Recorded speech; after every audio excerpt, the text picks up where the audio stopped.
পুঁজিবাদ এমন একটা অর্থনৈতিক ব্যবস্থা যার ভিত্তি ব্যক্তিগত মালিকানা, অবাধ বাজার আর মুনাফার সর্বোচ্চকরণের নিরন্তর প্রচেষ্টা। আমরা জানি এই দর্শনের মূল প্রবক্তাদের অন্যতম হচ্ছেন অ্যাডাম স্মিথ। স্মিথ বিশ্বাস করতেন প্রত্যেকে নিজ নিজ স্বার্থ দেখলে বাজারের অদৃশ্য হাত সামগ্রিক কল্যাণ সাধিত করবে। পুঁজির মালিক মুনাফা করলে বিনিয়োগ বাড়বে, কর্মসংস্থান হবে, যা শ্রমিকদের জন্য কল্যাণকর।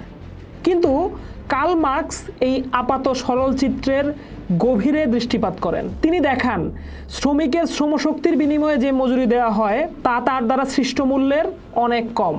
ধরেন একটা জামা বানানোর কথা বলা যাক। একটা জামা বানাতে লাগে কাঁচামাল, কাপড়, এর সাথে লাগে সুতা, সুইং মেশিন, এরকম কিছু যন্ত্র আর শ্রমিকের শ্রম।